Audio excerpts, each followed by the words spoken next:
Is an Amazon worker intifada forming within the tech giant?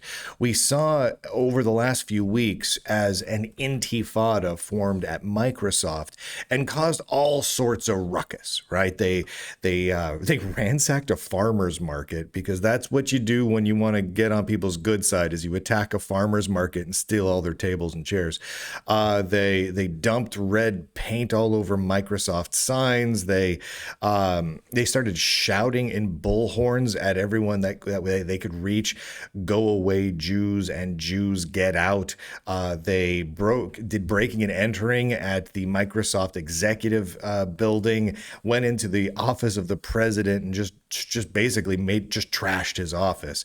It was crazy. It led to I think 20 total arrests, multiple firings. It just went absolutely nuts. Now it looks like at least someone is trying to get something similar rolling at Amazon. We got this leaked over to us thanks to an Amazon whistleblower just last night. I've been able to verify some of the details with a second source, so this all seems legit. There are questions that remain, but I wanted to go over some of this with you so you could see what was happening within the company.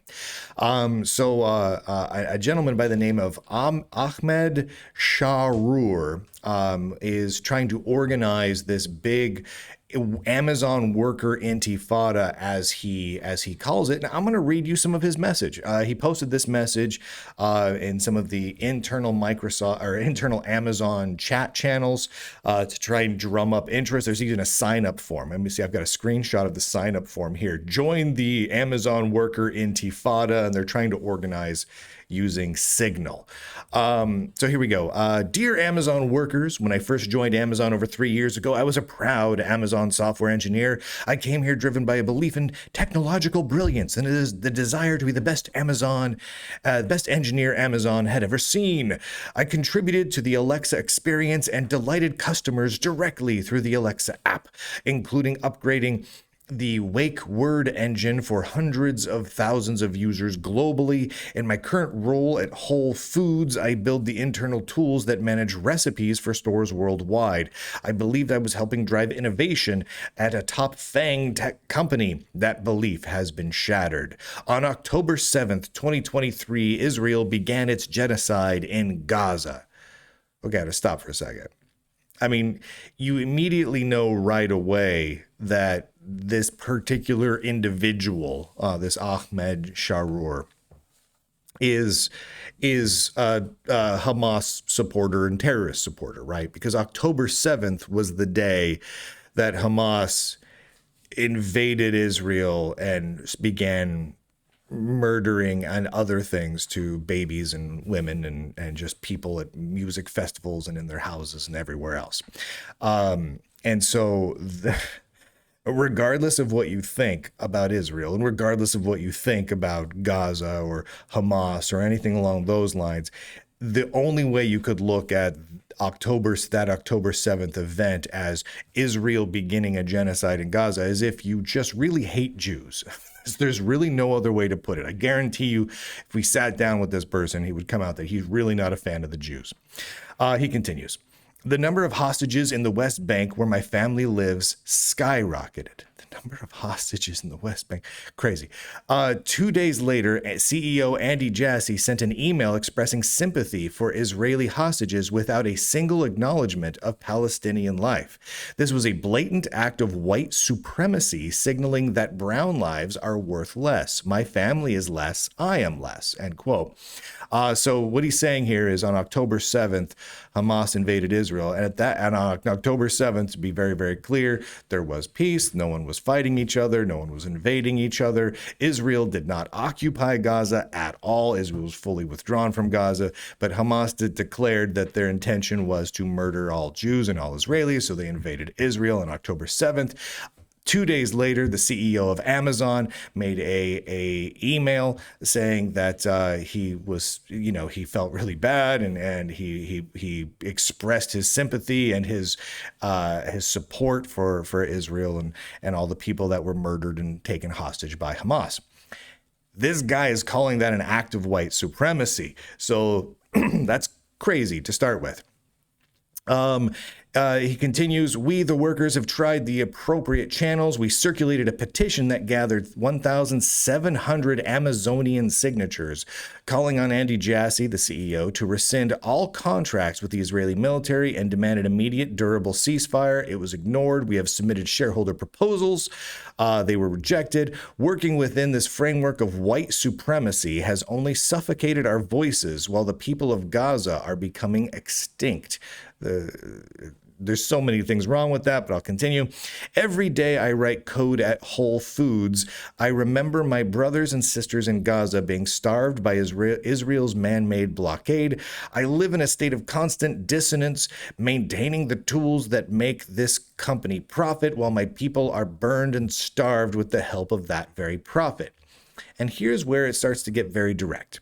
I am left with no choice but to resist directly. To the Amazon executives incubating Project Nimbus, do yourself Amazon working with Israel and the Israeli military, do yourself a favor and drop it. We, the workers, outnumber you. We will force your hand. We are done using your channels. A new worker-led Palestinian resistance is forming at Amazon. To my worker comrades, we're going with communist terminology, okay. We truly have two choices. We either find a new job at an entity, institution, or corporation that is not complicit in this genocide, or we organize to dismantle Nimbus, meaning anything at Amazon, basically. So let's see. Where am I here? Yes. Talking to me and your local community members just outside of the reInvent building next to the Spheres in downtown Seattle during lunch. We're flyering. Then you fill in the form here. So basically what they're saying is in downtown Seattle, Amazon built these spheres, has buildings. And so they're organizing outside of those and trying to get people involved. And then they sent around a sign-up sheet. Now, I've contacted multiple people within the company. I've contacted the individual, this particular guy. What's his name here? Ahmed Sharour. I've contacted and tried to get a hold of him, and I haven't got any details. So I don't know at this point how many people are involved in this, how many people at Amazon share these sentiments. I don't know how successful this is going to be. However, it doesn't take very many people to cause a ruckus. And so we saw that over at Microsoft. Most of the people causing the ruckus was a half dozen or so, right? Half dozen or so people were just causing a tremendous amount of damage, chaos, and spreading all sorts of hate, including chanting, "Get out, Jews." It was crazy. Now, they did manage to get several dozen people to really get actively involved in it.